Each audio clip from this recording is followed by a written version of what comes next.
हरिओम साथीहरू नमस्कार।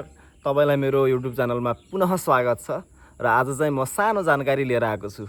केही विशेष त्यस्तो केही पनि होइन, तर बस सत्यको बारेमा म तपाईहरुलाई सानो जानकारी दिन खोजिरहेको छु। हामी सबैलाई सत्यको बारेमा चाहिँ यसो प्रश्नहरू उठिरहेको हुन्छ के मनमा, उठ्दैन त?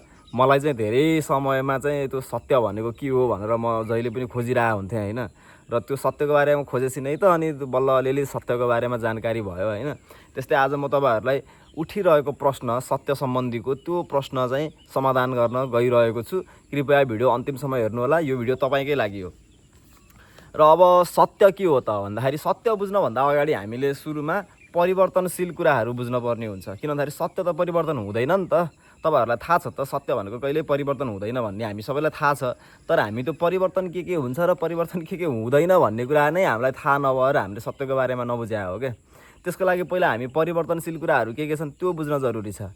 जस्तो अब भनौँ न, समय सँगसँगै धेरै कुराहरू परिवर्तन हुन्छन्।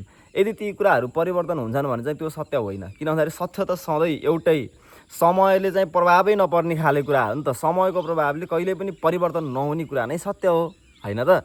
त्यही भएर अब हामी सत्यलाई बुझौँ है त, एकदम मसिनरी। जस्तो इतिहासमा धेरै कुराहरू घटनाहरू घटे है, ती घटेका घटनाहरू त कहिल्यै मेटिँदैन नि त, अमिट छन् हैन। त्यसलाई समयले कहिल्यै परिवर्तन गरेर परिवर्तन हुन सक्दैन। त्यो कुराहरू चाहिँ बल्ल सत्य हो के हैन।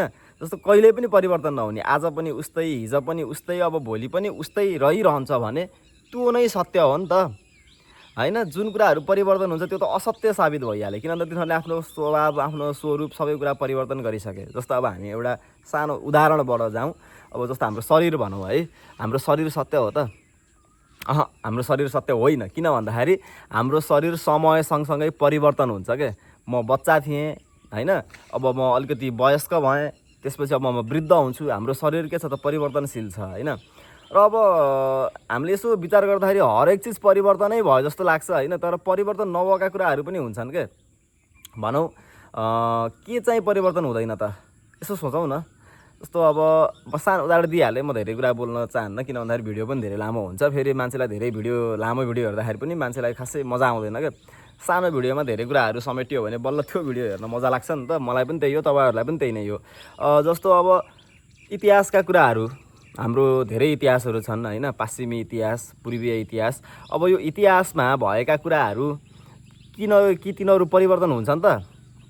ती कुराहरू कहिले पनि परिवर्तन हुँदैनन्। जति नै समय बिते पनि पृथ्वीनारायण शाहको इतिहासको कुराहरू त्यो कहिले पनि परिवर्तन हुनेवाला छैन। अब मान्छेले हल्का फुल्का बढाइ चढाइ गरेर आफ्नो धारणा राखिदिएर त्यो सत्यलाई चाहिँ अलिकति भिन्न तरिकाको प्रस्तुत गरिदियो भने त्यो चाहिँ भइहाल्यो। तर यथार्थमा उनले के गरेका थिए त, त्यो कुरा त कहिले परिवर्तन हुनेवाला त छैन। वास्तवमै पृथ्वीनारायण शाहको जीवनी अब परिवर्तन हुन्छ होला त? जुन कुरा यथार्थमा घटेको थियो हो त्यो कुरा परिवर्तन कहिले पनि हुँदैन। र यसको लागि चाहिँ हामी एकदम सूक्ष्म तरिकाले बुझ्न पर्ने हुन्छ। जस्तो विचार के, हामीमा उत्पन्न भएको विचार त्यो नै सत्य हो। कसरी त भन्दाखेरि घटना सत्य हो भनेपछि त अब घटना घटाउनको लागि त के चाहियो त, विचार चाहियो नि त। हामीले सोचिन्छ र पो कुनै कुराहरूको एक्सन लिइन्छ हैन।